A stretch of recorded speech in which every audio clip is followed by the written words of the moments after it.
across the Illawarra, South Coast and Southern Highlands. This is Win News.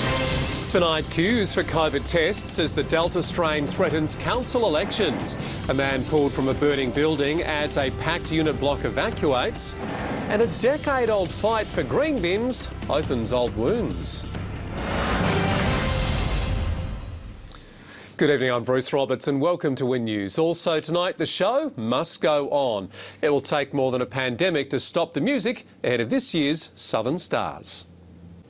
Queues at local testing clinics returned today as a new COVID exposure site and one case was confirmed in the Illawarra. Health officials are still assessing the future of lockdown and the inclusion of Wollongong and Shell Harbour, but experts worry the economic damage could already be done.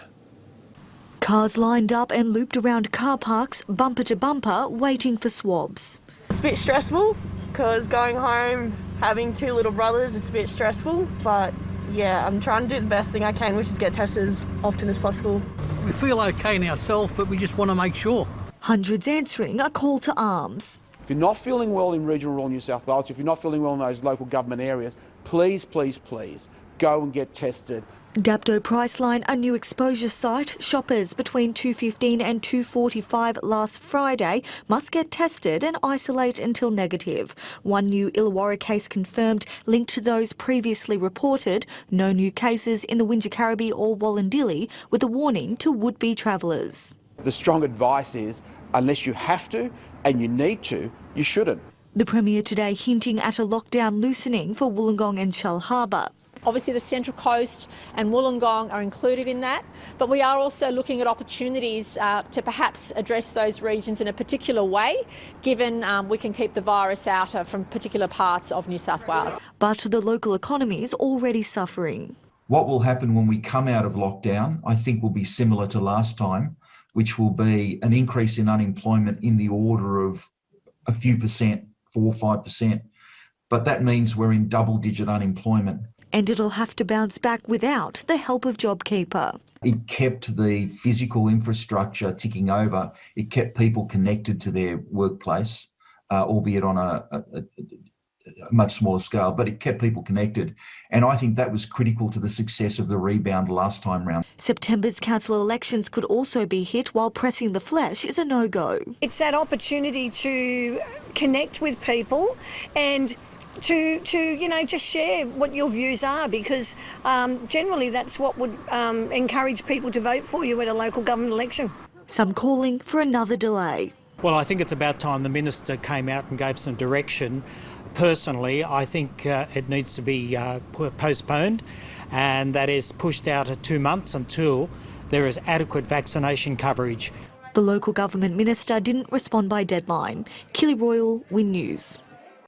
The shutdown of the construction industry is not only wreaking havoc for current workers, but also our next generation of tradies.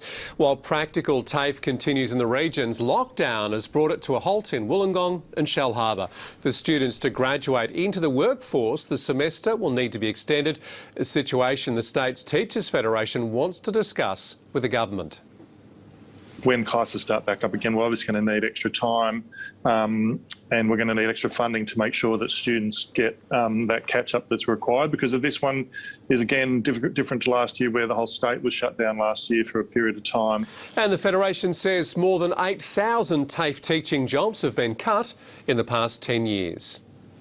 A 58-year-old man has been hospitalised with severe burns following an apartment fire at Mangaton this afternoon. Crews were called to a unit block on Johansson Crescent off Myuna Way just after 2. They found a middle-aged adult male with some severe burns. The place was pretty well what we call smoke logged. There's obviously been intense fire there.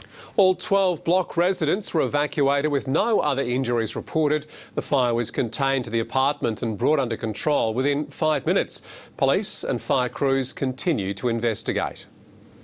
State MP Gareth Ward is back to push for green waste bins in the Shoalhaven, launching a petition in support of the campaign he first led in 2010. Council is digging in its heels, pegging its hopes on state-of-the-art waste separation. The debate shaping to be a major issue in the next term of council.